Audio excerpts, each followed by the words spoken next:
All right, everybody. How's it going? It's Michael. Michael again, your audio Bible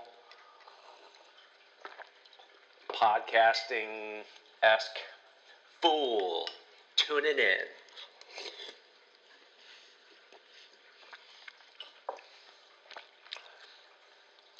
I got some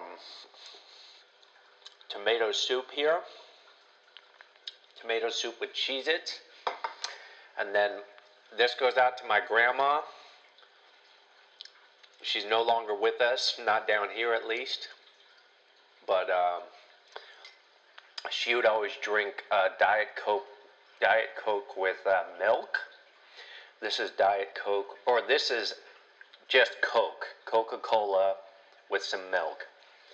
I had nothing in my fridge that sounded good. I was supposed to have a rum and Coke tonight, but I was too lazy to go to the liquor store. I was just tired, so I came home. And then I was like, what can I do? I'm going to mix some 2% milk with some Coca-Cola. It's almost kind of like a root beer float. It's just like a poor man's root beer float. All right.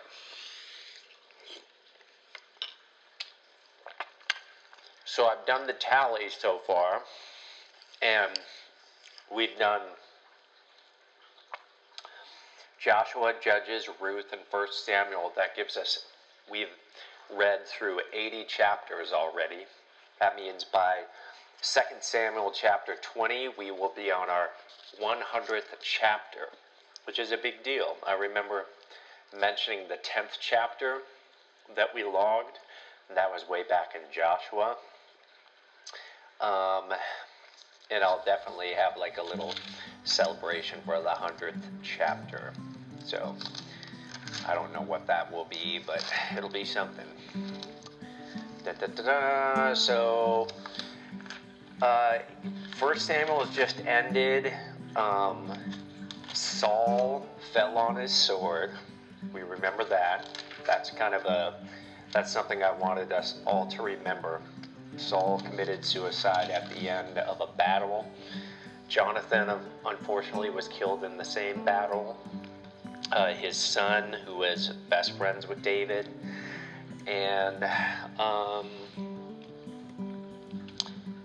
yeah, we're about to kind of start off with this super messy time in Israel's history, where they're like trying to figure out how this is all going to work now that Saul is gone.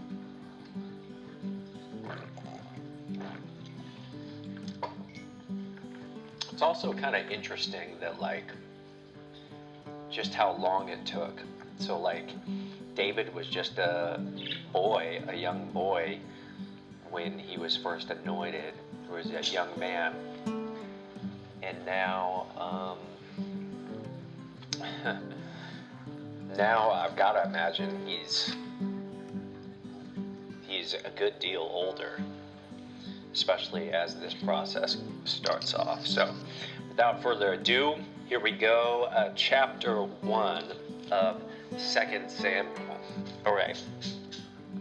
After the death of Saul, David returned from striking down the Amalekites and stayed in Ziklag 2 days.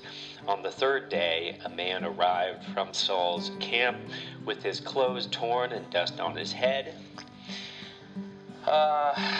When he came to David, he fell to the ground to pay honor to him. "Where have you come from?" David asked. Now remember this. Remember what we just talked about with Saul. He answered, "I have escaped from the Israelite camp." "What happened?" David said. "Tell me." "The men fled from the battle," he replied. "Many of the men fell and died, and Saul and his son Jonathan are dead." So far that flows with what we were told.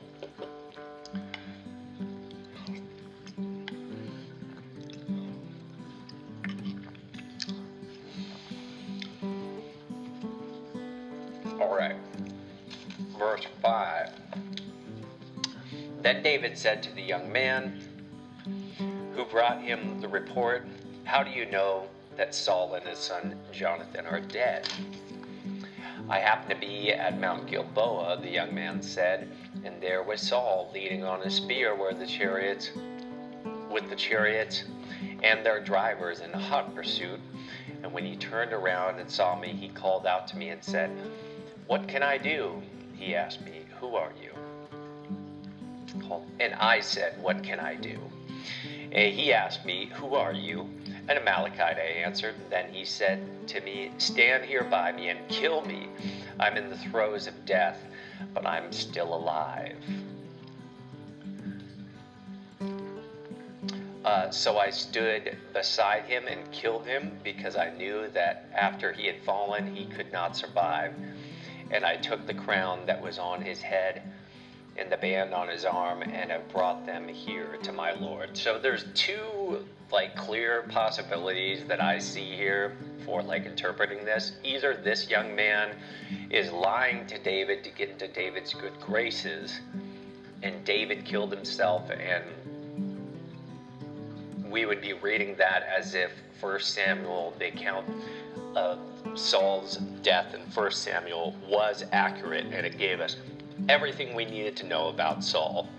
And now this young man is just lying and saying he killed Saul because he wants some type of reward from David. He thinks it's going to be good news.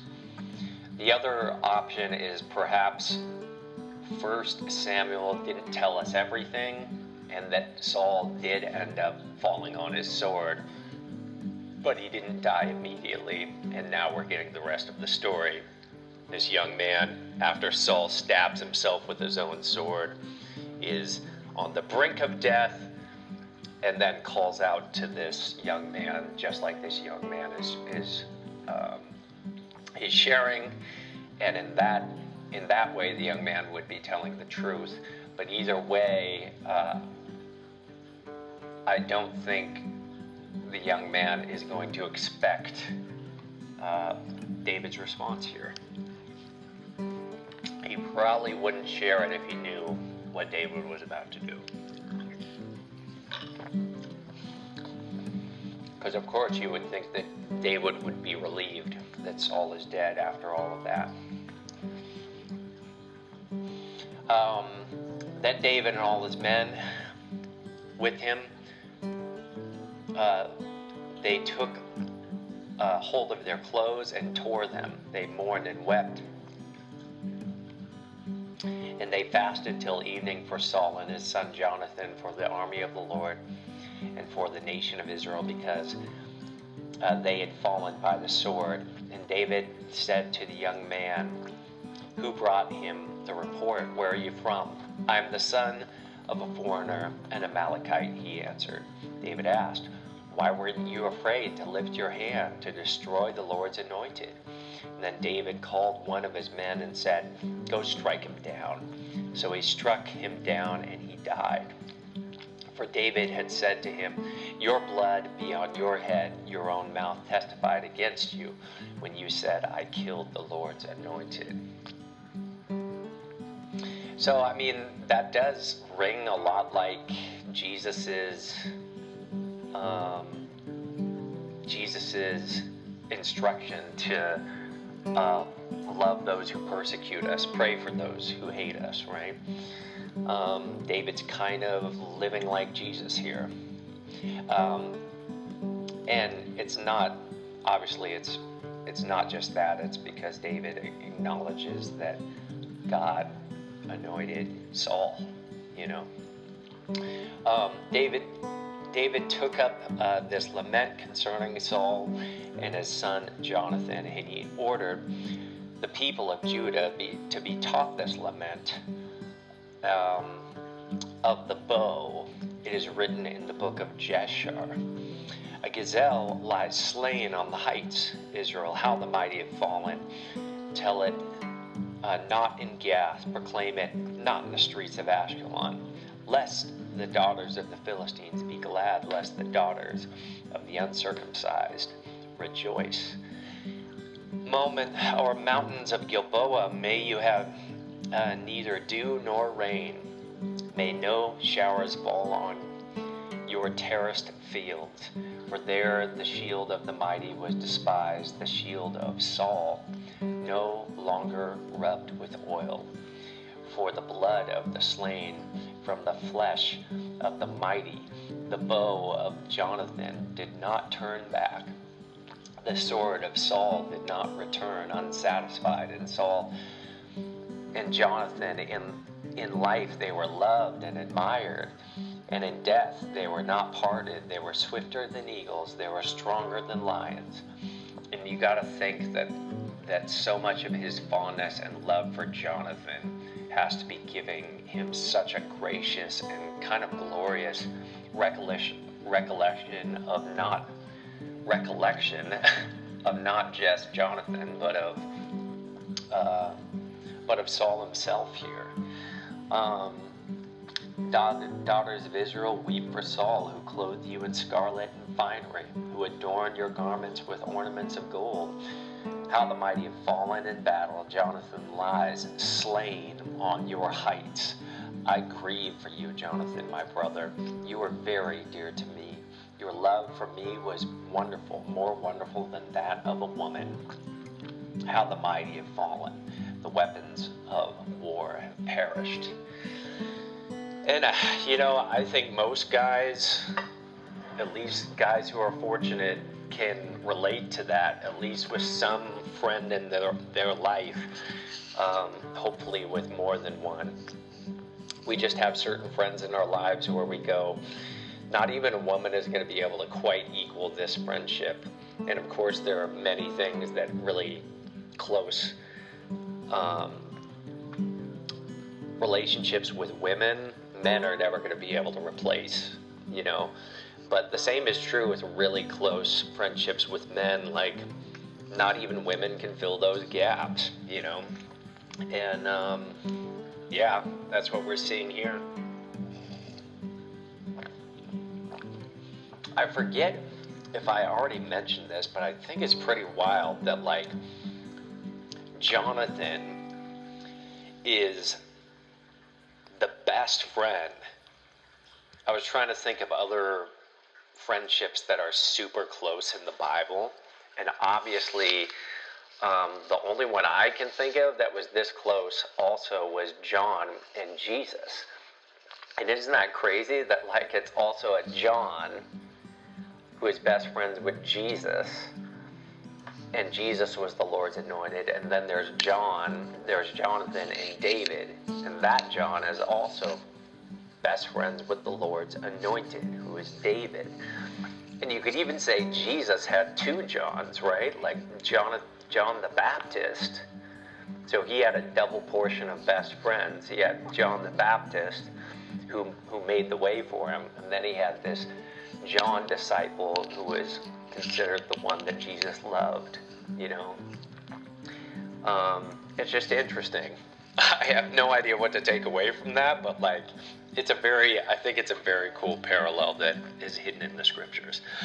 All right, so then with that song or that lament that all of Israel was taught, and you see that repeated verse, because this is poetry we're reading, right? How the mighty have fallen. How the mighty have fallen is written several times throughout that poem. All right, so chapter 2, David's anointed king over Judah. Excuse me, I'm gonna put my birds away here. Hey, you realize how disruptive you're being right now? That's not cool. Disruptive other places.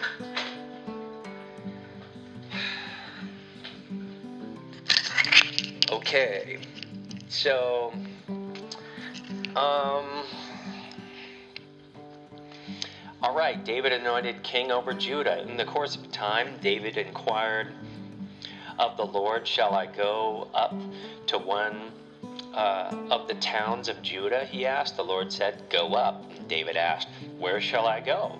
To Hebron, the Lord said. So David went up. There was with his two wives, Ahinoam, Ahinoam of Jezreel, and Abigail, who has an easier name to say, the widow of Nabal of Carmel. And David also took the men who were with him, each with his family, and they settled in Hebron and its towns. Then the men of Judah came to Hebron, and there they anointed David king over the tribe of Judah. When David was told that it was the men from Jabesh Gilead who had buried Saul, he sent messengers to them to say to them, "The Lord bless you for showing this kindness to Saul, your master, by burying him." So he's honoring those who honored Saul. "May the Lord now show you kindness and faithfulness, and I too will show you the same favor because you have done this. Now then, be strong and brave, for Saul your master is dead, and the people of Judah have anointed me king over them." War between the house of David and Saul. So it's not quite God's establishing David, but things aren't quite finalized here. Verse 8. Chapter 2. Meanwhile, Abner, son of Ner, the commander of Saul's army, had taken Ishbosheth, son of Saul, and brought him over to Mahanaim. He made him king over Gilead. So Ishbosheth is another one of Saul's sons. Over Gilead, Asherai, and Jezreel, and also over Ephraim, Benjamin, and all Israel. Okay. So Ishbosheth, son of Saul, was 40 years old when he became king over Israel, and he reigned 2 years. The tribe of Judah, however, remained loyal to David. The length of time was the length of time David was king in Hebron over Judah was 7 years and 6 months.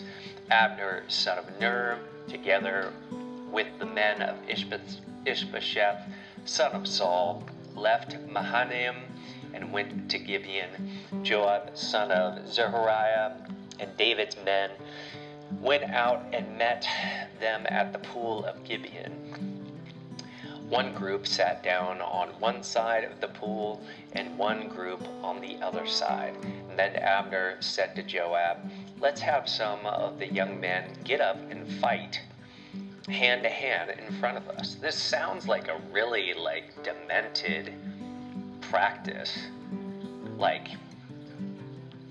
It sounds like almost entertainment fighting to me, like gladiators, except it's like in a king's court or something.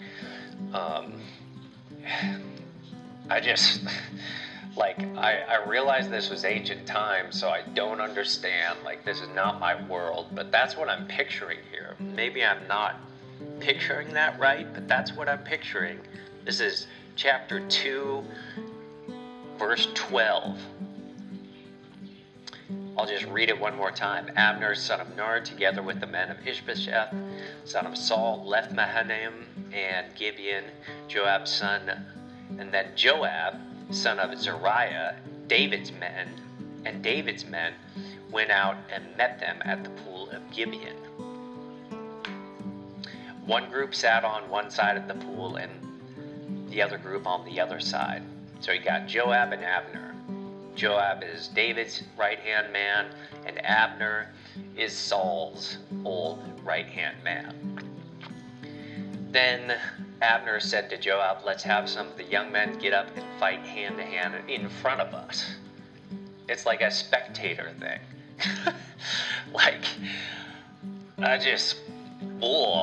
That's just crazy. "All right, let them do it," Joab said. This is like a dick measurement contest if I've ever heard of one, right? So they stood up and were counted off, 12 men from Benjamin and Ishbosheth, son of Saul, and 12 from David. And then each man grabbed his opponent by the hand and thrust his dagger into his opponent's side. They fell down together. So in that place of Gibeon was called Helka Hazarim. The battle that day was very fierce, and Abner and the Israelites were defeated by David's men. So it turned into a full-fledged battle, I guess. Like, okay.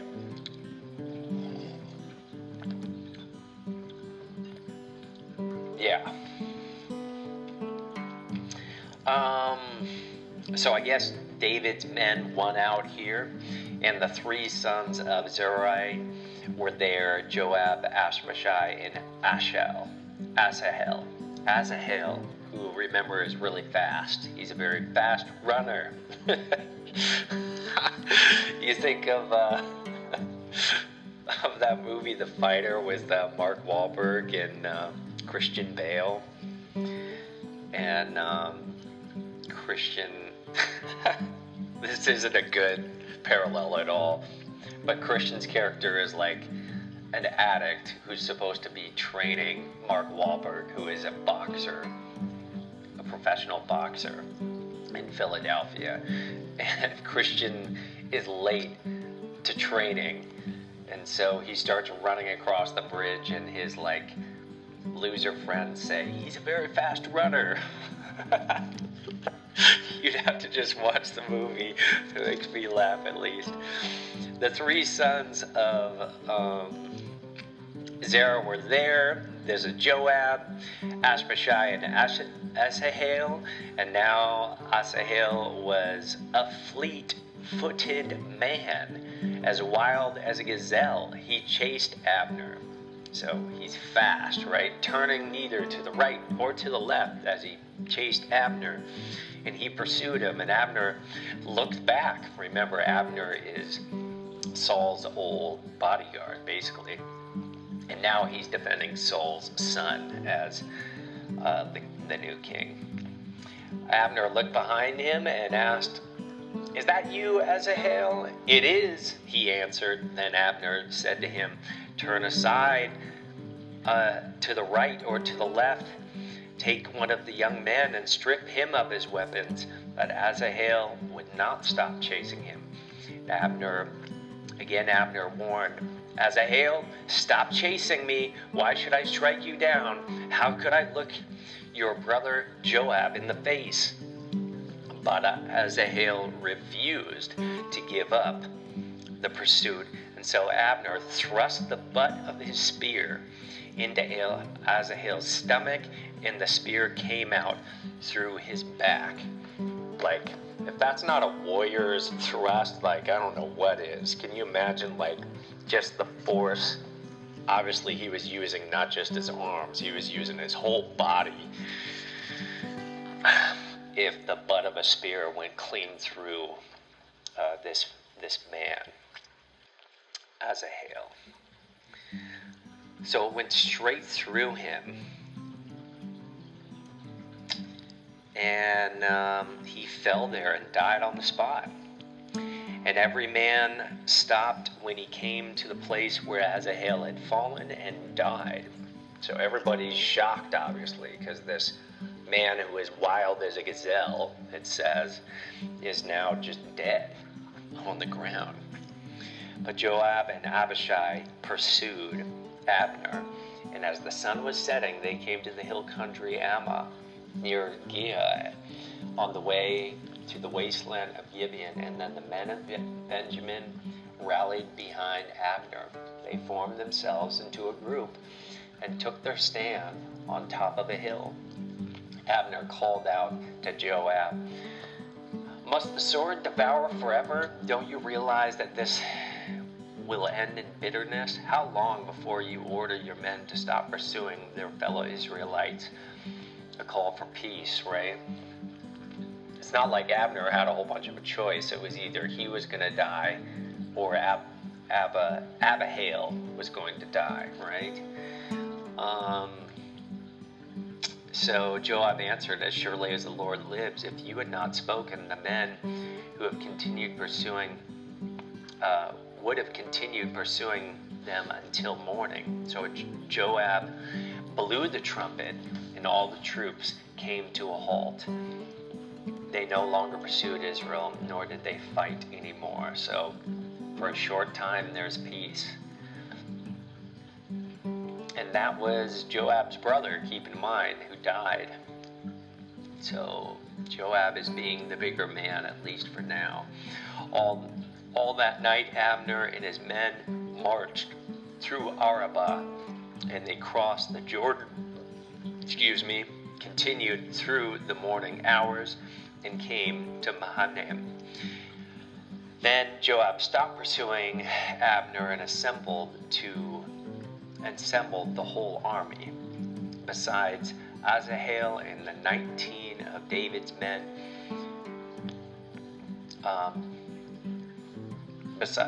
19 of David's men were found missing, but David's men had killed 360 Benjamites who were with Abner.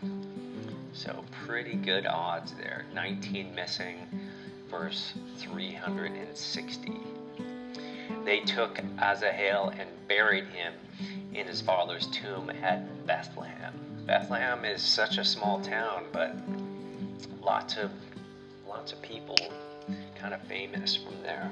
Or lots of kind of famous events. Then Joab and his men marched all night and arrived at Hebron by daybreak. The war between the house of Saul, this is chapter 3 now, and the house of David lasted a long time, and David grew stronger and stronger, while the house of Saul grew weaker and weaker. Sons were born to David in Hebron. His first was Amnon, the son of Ahinoam of Jezreel. His second, Chileab, the son of Abigail, the widow of Nabal of Carmel. The third, Absalom, the son of Maacah, daughter of Talmai, king of Geshur. The fourth, Adonijah, the son of Haggith. The fifth, Sephath, the son of Abital. And the sixth, Ithream, the son of David's wife Eglag. These were born to David in Hebron.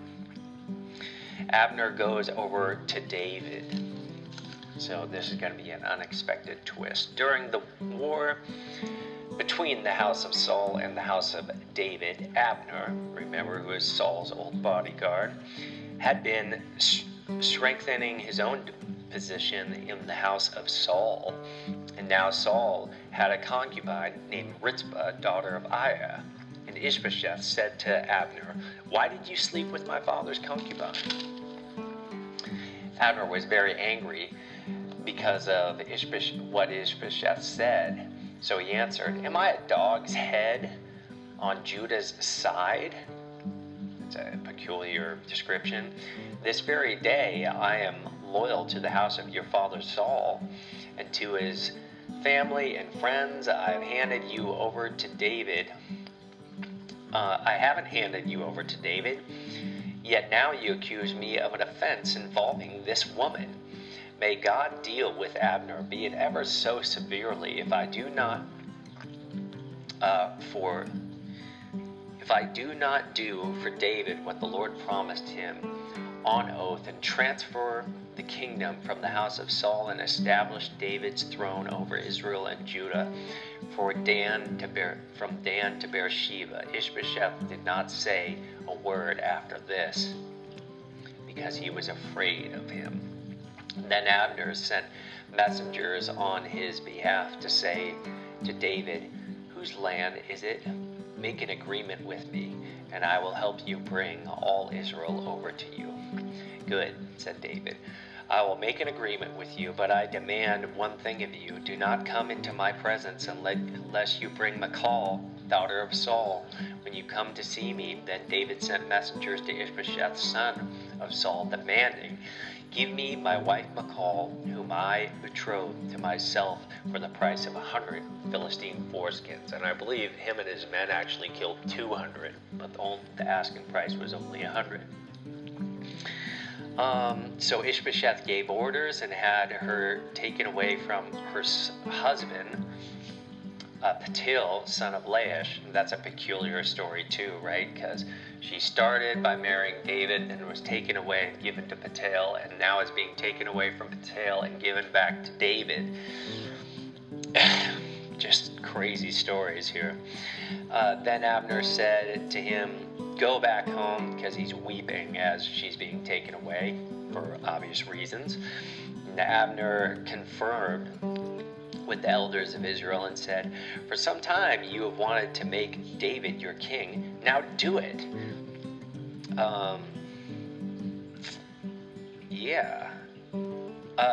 He's encouraging that. So Abner's just switching from the house of Saul to David now. "For the Lord promised, by my servant David, I will rescue my people Israel from the hand of the Philistines and from the hand of all their enemies."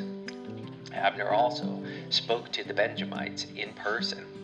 Then he went to Hebron to tell David everything that Israel and the whole tribe of Benjamin wanted to do. When Abner, who had 20 men with him, came to David in Hebron, David prepared a feast for him and his men. And then Abner said to David, "Let me go at once and assemble all Israel for my lord the king, so that they may make a covenant with you, and that you may rule over all of your heart desires." So it's coming together, right? So David sent Abner away, and he went in peace. Oh man, you think it would be peace, right? Joab murders Abner. Okay, so remember, Joab is kind of David's right-hand man, and he has a bone to pick with Abner because Abner shoved the back of that spear through his brother, his fleet-footed brother. And just then, David's men and Joab returned from a raid and brought with them a great deal of plunder. But Abner was no longer with David in Hebron, because David had sent him away and he had gone in peace. And when Joab and all the soldiers with him arrived, he was told that Abner, son of Ner, had come to the king, and that the king had sent him away, and that he had gone in peace. So Joab went to the king and said, "What have you done? Look, Abner came to you. Why did you let him go? Now he is gone. You know Abner, son of Ner. He came to deceive you and observe your movements and find out everything you were doing." Joab then left David and sent messengers after Abner, and they brought him back from the cistern of Sirah, but David did not know it. And now when Abner returned to Hebron, Joab took him aside into an inner chamber as if to speak with him privately, and there, to avenge the blood of his brother Asahel, Joab stabbed him in the stomach, and he died. Later, when David heard about this, he said, "I and my kingdom are forever innocent before the Lord concerning the blood of Abner, son of Ner. May his blood fall on the head of Joab and on his whole family.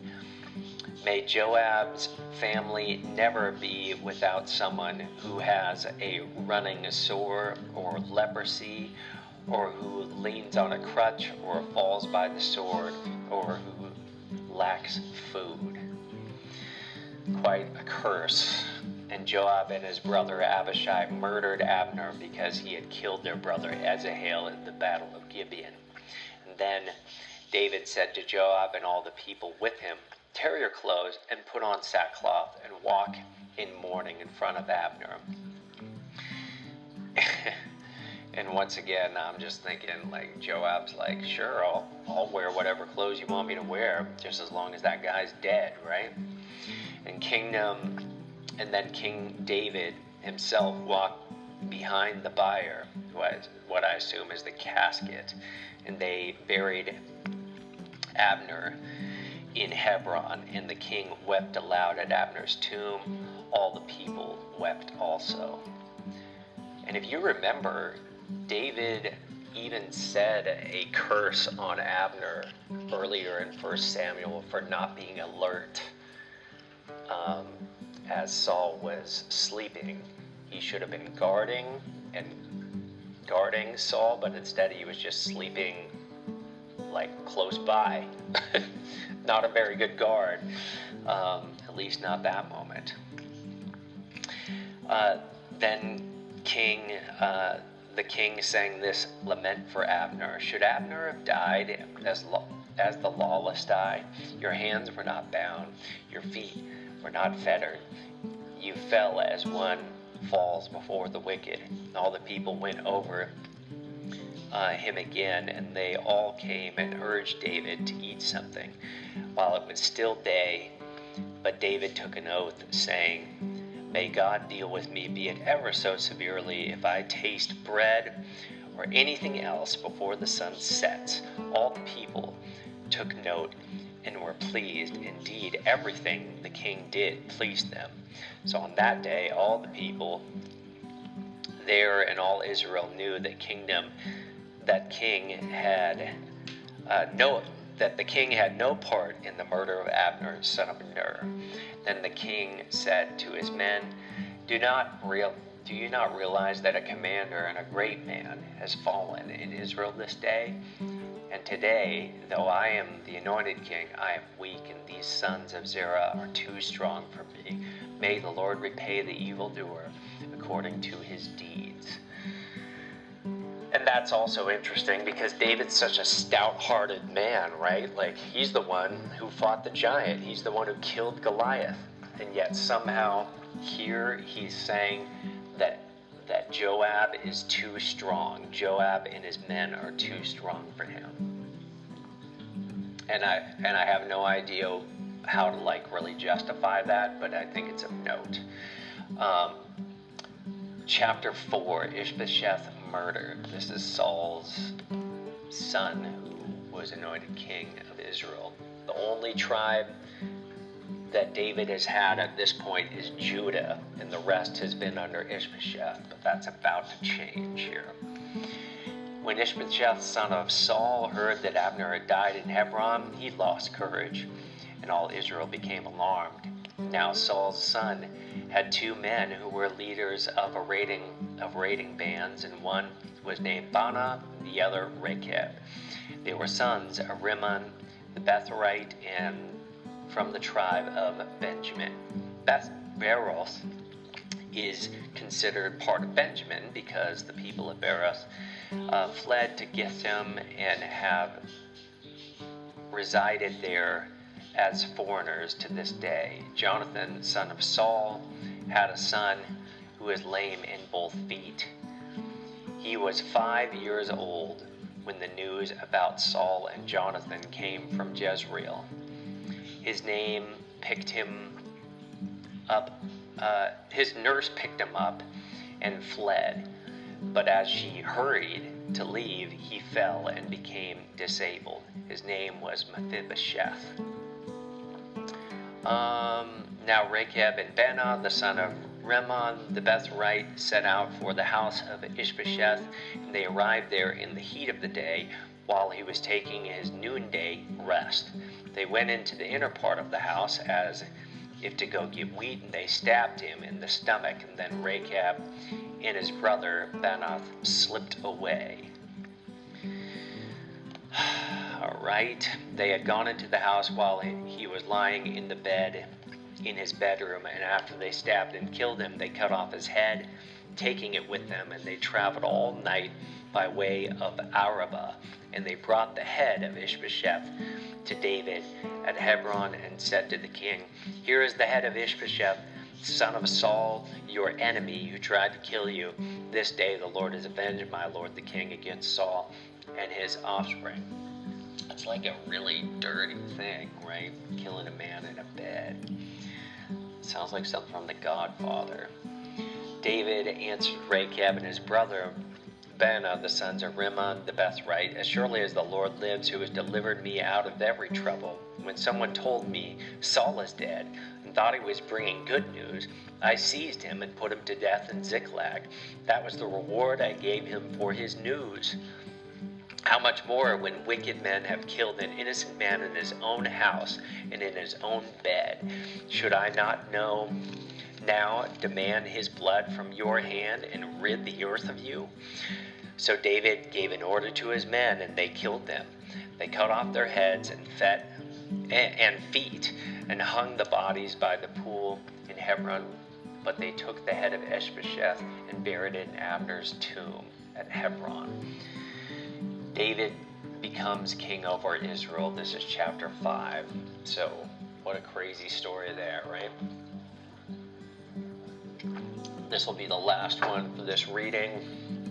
David becomes king over Israel. Chapter 5, verse 1, all the tribes of Israel came to David at Hebron and said, "We are your own flesh and blood. In the past, while Saul was king over us, you are the one who led Israel on their military campaigns. And the Lord said to you, you will shepherd my people Israel, and you will become their ruler." When all the elders of Israel had come to King David at Hebron, the king made a covenant with them at Hebron before the Lord, and they anointed David king over Israel. David was 30 years old when he became king, and he reigned 40 years, which I think is about the same time Saul ruled, 40 years. In Hebron, he reigned over Judah 7 years and 6 months, and in Jerusalem, he reigned over all of Israel and Judah 33 years. David conquers Jerusalem. Verse 6, the king and his men marched to Jerusalem to attack the Jebusites who lived there. The Jebusites said to David, You will not get in here. Even the blind and the lame can ward you off. All right, so the Jebusites are saying that, which is pretty bold. They thought David cannot get in here. Nevertheless, David captured the fortress of Zion, which is the city of David. And on that day, David had said, I want to say, if we go back to the book of Joshua, where we first started,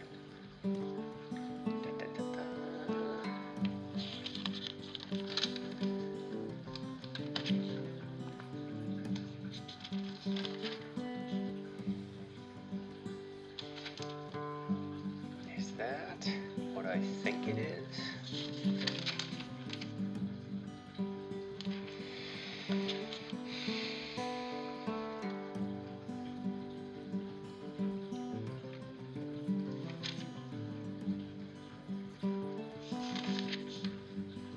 I don't know.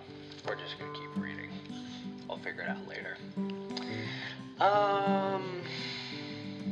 Yeah, so they basically said that they couldn't get in, the Jebusites, almost daring David, very bold. Then the blind and the lame will not enter the palace. But then David took up residence in the fortress and called it the city of David. He built up an area around it from the terrace inward, and it became more and more powerful because the Lord God Almighty was with them. Now Hiram, king of Tyre, sent envoys to David along with cedar log and carpenter stonemasons, and they built a palace for David. Then David knew that the Lord had established him as king over Israel and had exalted his kingdom for the sake of his people Israel. After he left Hebron, David took more concubines and wives in Jerusalem, and the Torah cautioned against that. We haven't read the Torah yet, but I believe the caution was don't accrue a lot of wives, don't accrue a lot of money, and don't accrue a lot of chariots. And we're going to see lots of kings ignore those commands. All right, these are the names of the children born to him through Shammua, Shobab, Nathan, Solomon, Ibhar, Eshalihu, Nepheg, Japhia, Elishama, Elida, and Ephelet. David defeats the Philistines. Verse 17, when the Philistines heard that David had been anointed king over Israel, they went up in full force to search for him. You would think that they would cower a little bit, considering his history, but here they are coming up in full force against David. But David heard about it and went down to the stronghold. Now the Philistines had come up and spread out in the valley of Rephaim. So David inquired of the Lord, shall I go and attack the Philistines? Will you deliver them into my hands? And the Lord answered, go, for I will surely deliver the Philistines into your hands. So David went to Baal Perazim, and there he defeated them. He said, "As waters break out, the Lord has broken out against my enemies before me." So that place was called Baal Perazim, and the Philistines abandoned their idols there. And David and his men carried them off. Once more the Philistines came up and spread out in the valley of Rephaim. So David inquired of the Lord, and he answered, "Do not go straight up, but circle around behind them and attack them in the front of the poplar trees." So God is their general here. That's pretty cool. As soon as you hear the sound of the marching on the tops of the poplar trees, move quickly, because that will mean that the Lord has gone out in front of you to strike the Philistine armies. So David did. So God is your front line. I'm telling you, man. So David did this as the Lord commanded, and he struck down the Philistines all the way from Gibeon to Gezer. There you have it, folks. That's David's first all-out battle as king of all of Israel, and we're going to call it good from there. I'll see you guys on the next one. That'll be chapter 6 through chapter 10. Those are actually very short chapters. All right. See you later.